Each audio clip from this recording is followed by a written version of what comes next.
What if I told you that, well, everything you've been taught about empath burnout is fundamentally wrong? I mean, if you're someone who feels things deeply, you've probably been warned, right? You've been told your empathy is, I don't know, a liability? A sponge that soaks up the world's pain, leaving you drained and exhausted. But, and this is what really shocked me when I looked deeper, recent science, combined with the profound wisdom of psychologist Carl Jung, it reveals a completely different story. Stay with me because what I'm about to share will completely reframe how you protect your energy, not by building walls, but by understanding what's really going on inside. So for years, the narrative has been pretty simple, you know? More empathy equals more burnout. It just seems to make sense, right? If you care more, you hurt more. But this popular belief, it doesn't actually match the evidence. But get this, a massive meta-analysis, I'm talking over 72 studies, more than 20,000 people, it found something pretty remarkable. It discovered that two key types of empathy, so the ability to understand someone's perspective and that feeling of compassion for them, they actually protect against burnout. Yeah, people high in these traits reported fewer burnout symptoms. So where does the myth come from then? Well, empathy is kind of an umbrella term, and there's one specific type that is linked to burnout, and that's emotional contagion. This is when you automatically absorb and mirror another person's emotions. It's the difference between seeing someone as sad and wanting to help versus suddenly feeling sad yourself for no personal reason. Think of it like this. A skilled surgeon has immense compassion for her patient.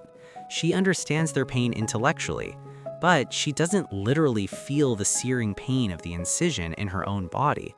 If she did, well, she couldn't do her job. She'd be incapacitated. Have you ever walked away from a really tense meeting or maybe a conversation with a stressed out friend and you feel their anxiety buzzing in your own chest? That right there, that is emotional contagion. That's the real energy leak. You see, it's not your compassion that's the problem. It's the unconscious merging. But wait, there's something even more surprising. Why are some of us so prone to this emotional contagion in the first place? I mean, the science gives us the what, but Carl Jung's work, wow, it gives us the breathtaking why. Jung had this revolutionary idea about the human psyche. He called it the shadow. And the shadow, it isn't evil. No, it's simply all the parts of ourselves that we've disowned or repressed, usually in childhood. It's the anger we were told was bad, the vulnerability we were taught was weak, or the creativity we were told was silly. We push these traits into the dark, out of our conscious awareness. So what happens to these disowned parts? We project them. We start seeing them everywhere, in everyone else. And this is the key. When you find yourself getting extremely drained by a specific person, Jung would suggest you're not just absorbing their energy. No, you are having an intense unconscious reaction because they are mirroring a piece of your own shadow back at you.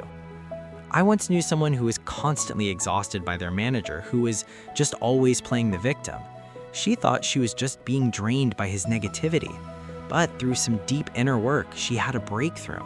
She realized that his helplessness was triggering her own repressed feelings of victimhood from a difficult family situation, a part of herself she absolutely hated and refused to acknowledge.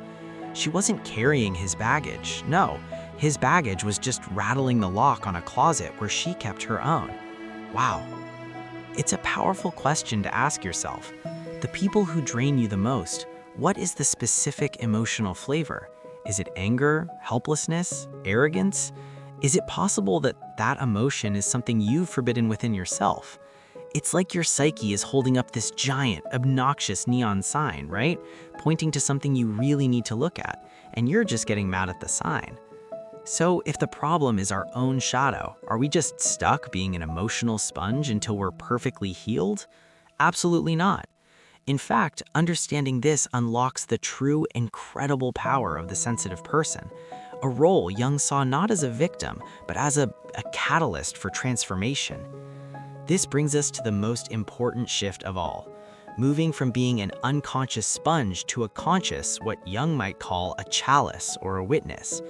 See, a sponge passively soaks up whatever it touches and becomes saturated by it.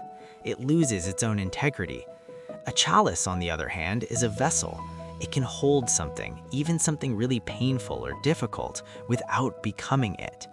It can hold the contents, allow them to be seen and understood, and then it can be emptied, remaining whole and clean. This is the journey of individuation, of becoming a whole, distinct self.